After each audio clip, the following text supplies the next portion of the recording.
Bon, alors on va commencer quand même, c'est pas grave, on va le faire de tête.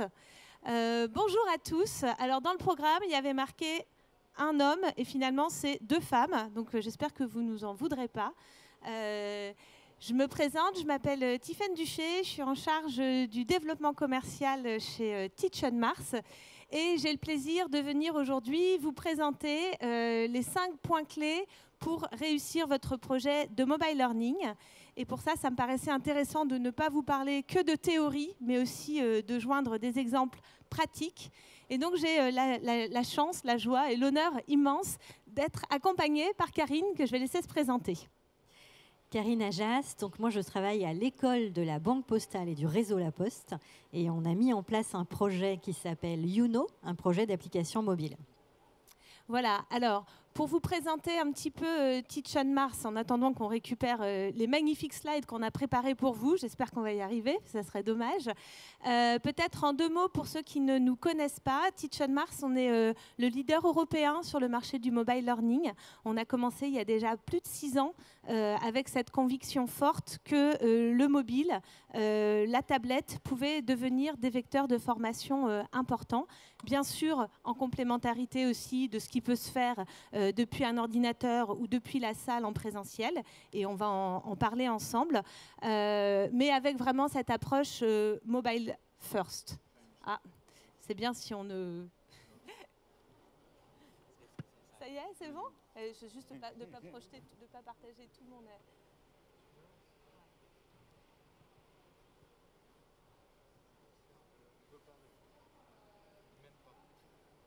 Hop là, super. C'est bon? Allez, c'est parti. Du coup, je vais accélérer un petit peu sur la présentation de Teach On Mars, juste pour vous dire qu'on est éditeur de logiciels. Donc, on déploie une plateforme de formation digitale, mobile first, comme je vous le disais. Ça veut dire quoi? Ça veut dire qu'on a développé des applications natives. C'est très important par rapport à l'expérience utilisateur, c'est-à-dire que l'expérience d'apprentissage que la personne va avoir quand elle se forme depuis son application. Bien sûr, ce sont des applications et des plateformes qui sont en marque blanche, c'est-à-dire que l'entreprise dispose de sa propre plateforme avec son logo, ses couleurs, sa charte graphique et bien sûr ses contenus. Vous pouvez développer du contenu vous-même. Il y a un outil auteur intégré dans le back-office de la plateforme, mais vous pouvez aussi acheter du contenu sur étagère. Pour ceux qui ont participé à la conférence précédente, c'était notre partenaire SkillsDay qui a développé avec nous une marketplace, c'est-à-dire un catalogue de formation de contenu sur étagère, et on a aujourd'hui près de 200 titres de formation donc, qui sont pensés comme ça en mobile sur toutes les thématiques, management, marketing, finance, ressources humaines, etc. Je ne rentre pas plus dans le détail de la présentation de Teach On Mars. On va essayer d'y aller rapidement au concret. Hop là. Donc finalement, c'est moi qui passe les slides alors? Oui? D'accord. Oui, en 2 mots, nos clients, aujourd'hui, on travaille principalement pour des grands comptes, mais pas que. On travaille aussi pour des ONG, on travaille aussi pour des fondations, on travaille aussi pour des PME, on travaille aussi pour des organismes de formation. Notre volonté, c'est de mettre la formation digitale à la portée de chaque formateur partout dans le monde, donc avec un principe de simplification aussi bien dans l'accès à la formation que dans sa création. Donc ça ne va pas aider les choses. Là, on est maudits. C'est les joies du direct. Voilà, écoutez, c'est pas grave. On va passer donc les 5 points pour réussir son projet de mobile learning. Et le premier, c'est de penser son dispositif en blended learning. Alors, moi, j'ai été formatrice dans une vie antérieure. Ce n'est pas parce qu'aujourd'hui, je suis convaincue du digital learning que je pense qu'il se suffit à lui-même. La formation en salle et tout ce qui va être moment synchrone et moment collectif est vraiment très important. Alors, c'est la slide juste... ouais. Voilà, celle-ci. Je vous ai matérialisé ici ce que j'appelle un peu ma roue du blended learning. Alors ça se lit dans le sens d'une aiguille du montre en partant de l'amont. Ça, c'est un dispositif que vous pouvez en fait concevoir avec l'application bien sûr Teach On Mars en complément d'autres actions. Donc par exemple, en amont et en digital, on peut faire du profiling, on peut faire de la découverte de contenu pour focaliser en fait la partie théorique en amont de la formation présentielle. On peut faire du sondage et du recueil des attentes pour affiner en fait ce qu'on va présenter aussi en présentiel, et aussi de la validation des prérequis. Pourquoi ? Parce qu'on va ici interroger la motivation du participant. Ça ne sert à rien que vous lui payiez une formation en présentiel s'il n'a pas pris le soin et le temps de faire l'effort de faire ce qu'on lui a demandé de faire en amont. Donc voilà, donc toute cette partie qu'il peut faire en autonomie et qui va permettre en fait de focaliser le présentiel sur vraiment la mise en pratique, la mise en situation, l'échange aussi entre les participants. Pendant la session présentielle, l'idée, c'est pas de faire « je fais le digital d'un côté, je fais le présentiel de l'autre ». L'idée, c'est que aussi, pendant la formation présentielle, vous puissiez utiliser des modalités digitales.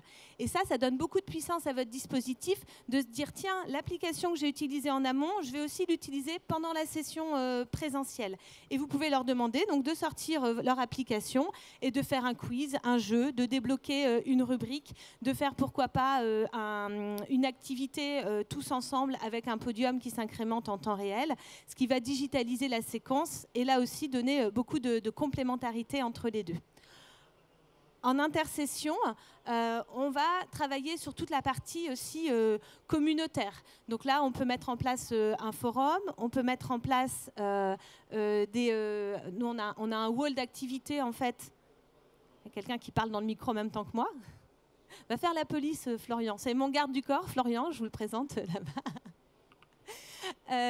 Donc on peut faire la partie communautaire, des exercices d'approfondissement et de mise en pratique. On peut leur demander de faire un certain nombre de choses pendant l'intercession. Là aussi, on va interroger leur motivation. Et puis, bien sûr, des quiz de validation pour, là aussi, valider l'acquisition progressive en fait, des connaissances. On peut bien sûr faire une boucle et revenir en présentiel. Et puis en aval, à partir de l'application encore, faire ce qu'on appelle de l'ancrage mémoriel, donc via de la gamification, via de la mise à disposition de toolbox avec des fiches récapitulatives par exemple. Et on peut aller jusqu'à la certification. Voilà, l'idée là, c'était de vous montrer, oui, on est un acteur digital, oui, on propose une plateforme de formation, mais l'idée première pour réussir, c'est d'intégrer cet outil au sein de votre écosystème, au sein de vos dispositifs et vos programmes de formation. Et je laisse la parole à Karine pour vous expliquer comment elle l'a vécu de manière très concrète.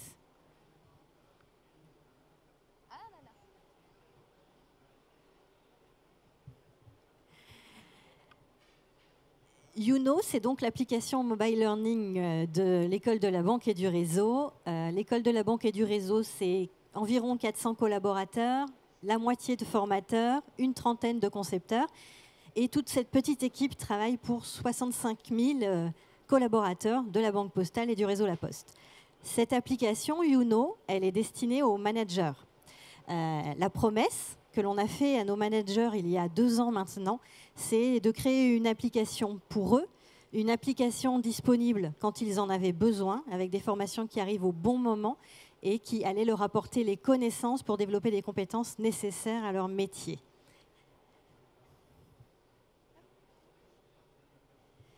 Pour rebondir sur toute la partie mobile learning que Tiffaine a pu, blended learning que Tiffaine a pu présenter tout à l'heure, ça a été notre point d'entrée, le blended learning. Et c'est également une application qui vit toute seule. Elle est les deux. Elle est à la fois intégrée à des parcours blended learning et elle est à la fois une application de formation autonome. Elle est organisée et pilotée comme un média de formation avec une ligne éditoriale, avec un comité éditorial. L'objectif, c'est de pousser des nouveautés très régulièrement, environ 2 à 4 nouvelles formations par semaine pour ces managers. C'est une application qui nous permet de rapprocher la formation et l'information. Nous travaillons beaucoup avec les directeurs de la communication de notre structure notamment. Et si on avait une ambition, ça serait peut-être de pouvoir rapprocher l'animation d'équipe. On n'a pas encore intégré le volet social que Tiffaine a pu aborder. Et ça pourrait être un nouvel objectif de raccrocher également l'animation d'équipe à cette application.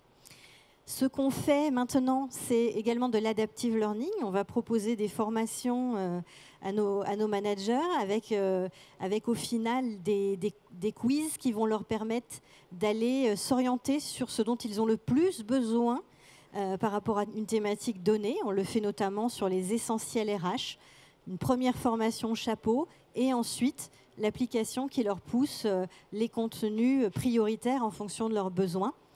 Et on travaille aussi l'ancrage mémoriel avec un parcours en salle, un parcours de manager. Et régulièrement, pour ne pas tomber dans la courbe de l'oubli, on leur pousse des capsules d'ancrage pour revenir sur ce qu'ils ont vu en présentiel. Super, merci. On va passer au deuxième point qui est embarquer vos parties prenantes. Effectivement, quand on se lance dans un projet de mobile learning ou de digital learning, il ne faut pas imaginer qu'on va réussir tout seul. Il y a plein de personnes, il y a plein de gens à envisager et qu'il va falloir intégrer en amont, mais aussi durant la durée du dispositif. Alors, bien sûr, vos formateurs. Ça, c'est rapport à ce qu'on disait sur la partie blended. Si vous n'intégrez pas vos formateurs dans la conception, dans l'ingénierie pédagogique de votre dispositif, vous risquez d'avoir cette dichotomie entre le présentiel et le distanciel. Donc, ils doivent être acteurs de la démarche, ils doivent être formés, ils doivent être intégrés vraiment concrètement à la définition des programmes. Bien sûr, les experts qui vont fournir la matière première. Et puis après, quand on parle de l'apprenant, lui, il peut aussi avoir dans son écosystème ses collègues. Je pense que vous connaissez tous le terme de user-generated content, donc le fait que ça soit du contenu qui soit créé et poussé par l'apprenant. Ça veut dire quoi? Ça veut dire que tout le monde, potentiellement, détient une connaissance qu'il peut partager avec les autres. Et donc, les collègues deviennent aussi des sources potentielles d'apprentissage. Les pairs, effectivement, ça va de pair, justement. Pensez aussi au manager, c'est-à-dire comment vous intégrez le manager dans le dispositif, comment il va prescrire, entre guillemets, cette formation, comment il va suivre le fait que la personne la poursuive, justement, et comment il va mesurer les résultats réels en situation de travail. Et ça, on va y revenir dans le dernier point.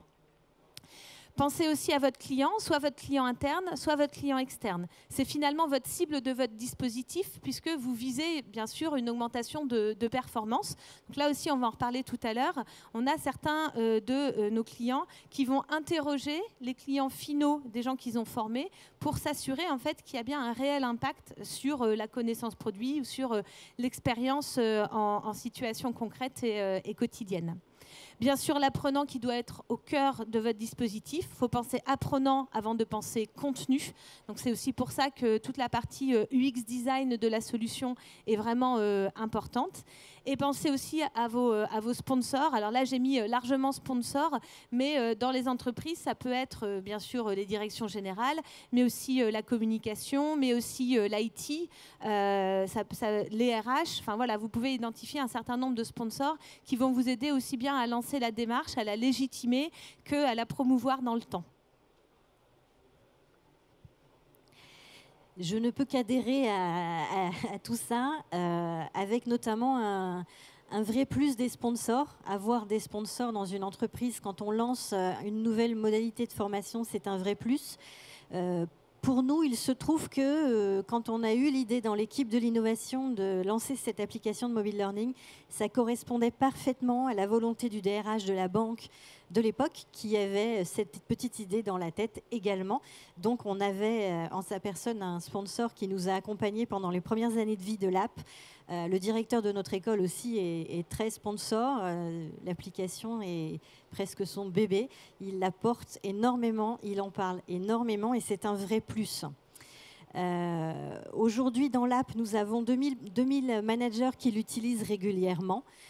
C'est un chiffre en progression, c'est un chiffre que l'on travaille quotidiennement. Les enjeux de notre app, nous, c'est à la fois produire un contenu régulier, attractif, pour faire de la vie sur l'app, et c'est aussi aller à la conquête de nos apprenants, puisqu'aujourd'hui, elle n'est absolument pas obligatoire dans le paysage de la formation.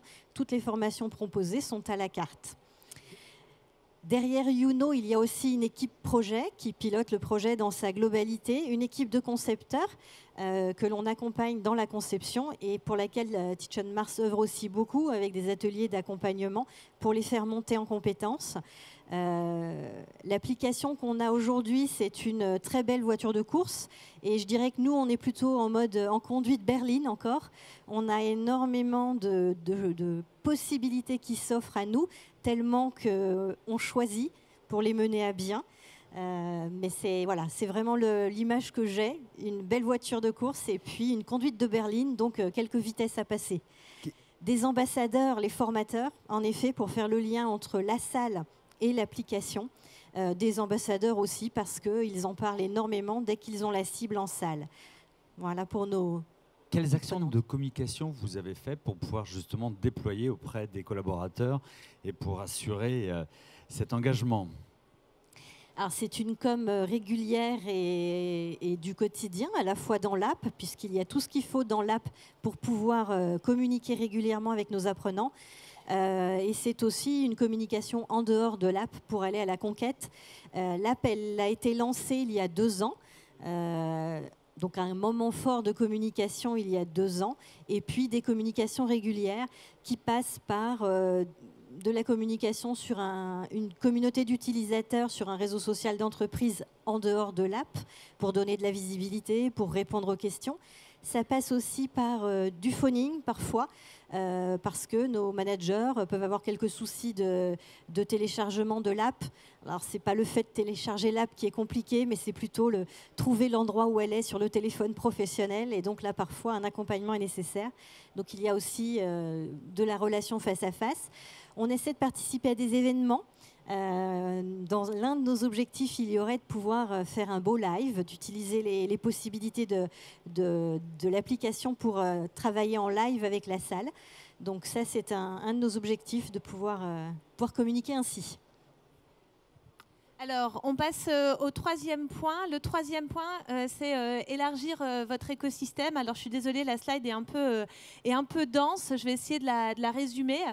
Le premier point, c'est la stratégie de contenu. Donc, comme je vous le disais, vous pouvez créer vous-même du contenu sur mesure métier à partir du back-office. Vous pouvez aussi vous faire assister de tout notre réseau de partenaires. On a une 50aine de partenaires dans notre écosystème de formation qui sont accrédités Teach on Mars et qui peuvent rédiger et digitaliser pour vous du contenu sur mesure. Donc, on en a cité quelques-uns et puis ils sont aussi aujourd'hui sur le salon.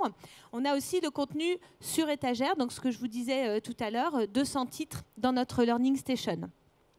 Au-delà de l'outil de création de contenu qui a intégré dans notre back-office, vous pouvez aussi utiliser d'autres outils du marché. Nous, on aime tout le monde, on intègre d'autres technologies. Donc, vous pouvez, certainement des technologies que vous connaissez. Uptail, ils sont là aussi aujourd'hui sur le stand, sur le salon, pardon. Donc, vous pouvez créer des activités avec ces technologies-là et les intégrer dans votre parcours de formation sur la solution Teach on Mars. On s'intègre aussi, vous l'imaginez bien, aux plateformes LMS traditionnelles, puisque aujourd'hui, la majeure partie des grandes entreprises sont équipées. Et l'idée, c'est de faire des intégrations aussi bien au niveau de l'authentification des personnes qu'au niveau de la remontée des statistiques. Et enfin, parce qu'on ne s'arrête jamais, on propose aussi des briques additionnelles fonctionnelles. Donc là, c'est plus à la carte, en fonction des besoins spécifiques de nos clients. On va pouvoir rajouter ce qu'on appelle le dashboard manager. Donc là, c'est la possibilité pour le manager dans l'app de suivre la progression de son équipe. On vient de mettre en place en fait une intégration avec Power BI pour suivre toutes les statistiques à partir d'un tableau de bord. On travaille sur un algorithme de prescription qui utilise l'intelligence artificielle. On a une boutique cadeau, un comparateur produit. Voilà, je vous liste pas tous. Si ça vous intéresse, n'hésitez pas à venir nous en parler sur le stand. Tout ça, c'est pour vous dire que Teach on Mars, c'est la plateforme, l'entrée unique de votre écosystème de formation, mais qu'après, vous pouvez bien sûr l'élargir avec tout ce qui existait précédemment dans cet écosystème ou tout ce que vous voudriez construire dans le futur. Ce que nous sommes en train de faire en ce moment, notre grosse actualité, c'est la mise en place de flux automatiques entre notre plateforme de gestion des apprenants et l'application Youno, le back-office de l'application, pour que tout ça soit automatique en termes de gestion.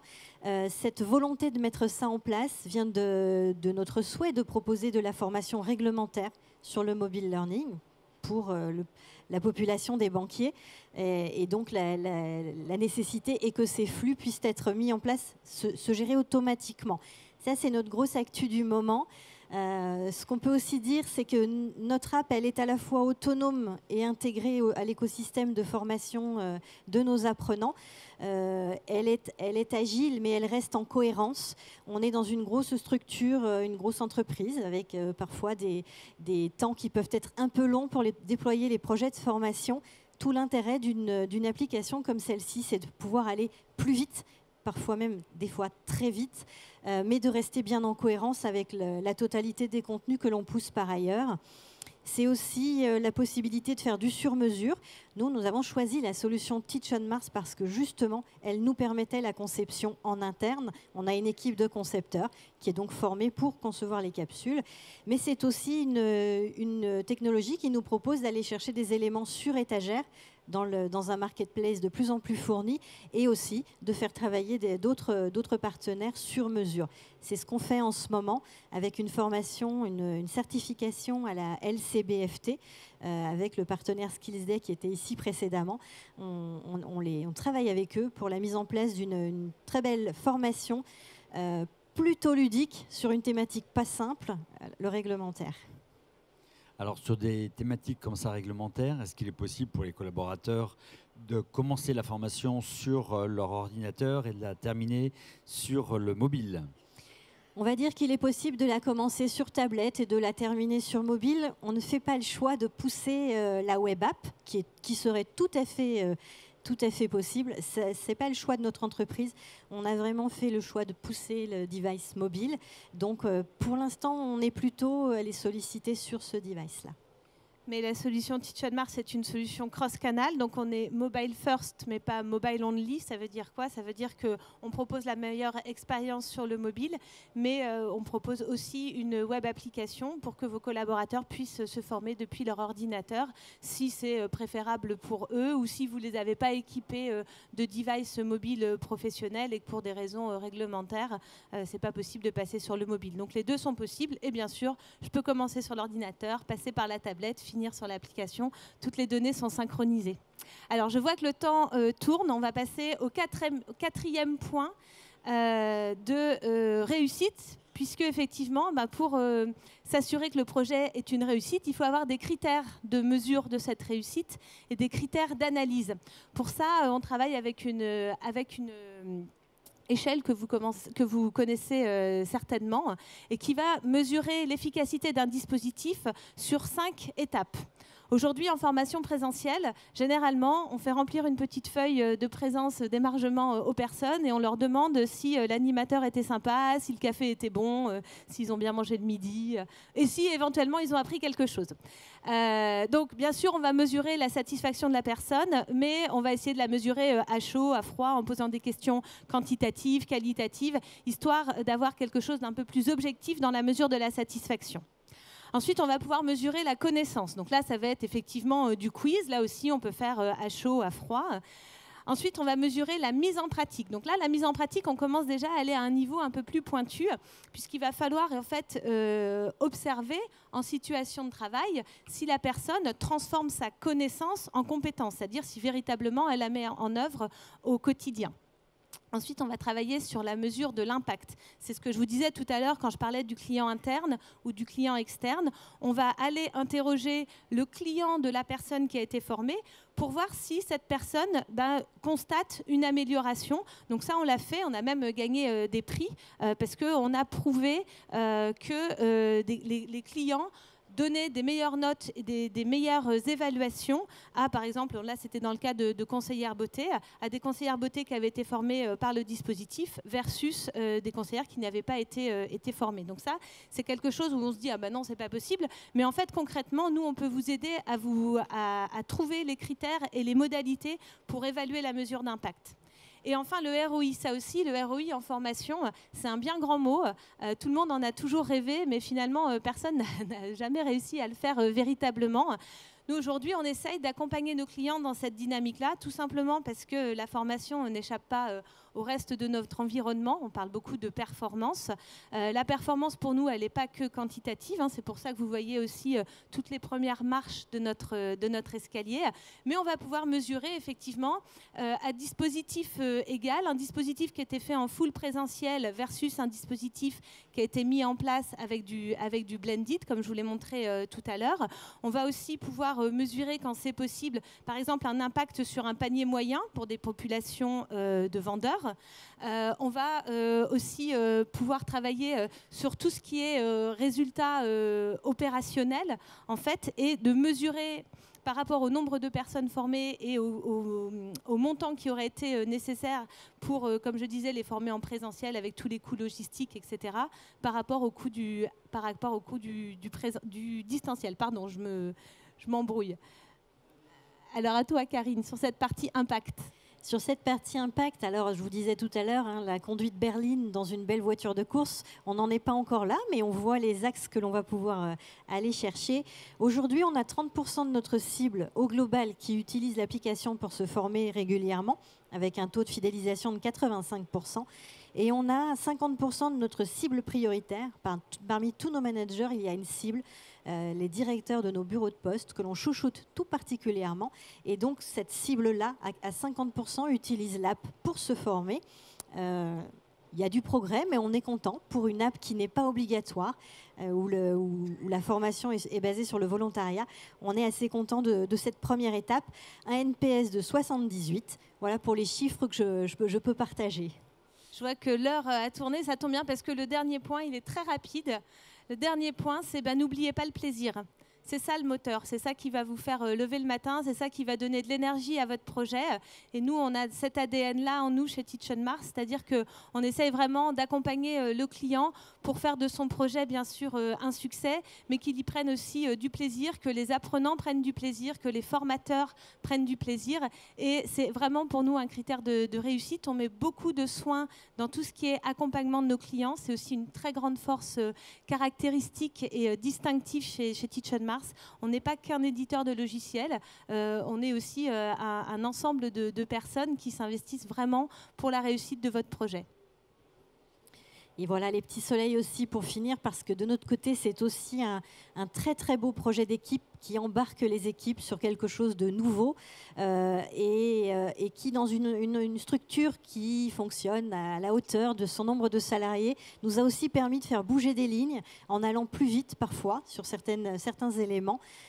Et puis, côté concepteur, on a toujours un petit effet waouh quand on appuie sur le bouton magique publier. Quand on vient de concevoir sa formation dans l'app, maintenant c'est possible dans l'app, eh bien, on appuie sur le bouton publier et là, oh magie, on voit son résultat de suite sur l'app et c'est super. Merci beaucoup.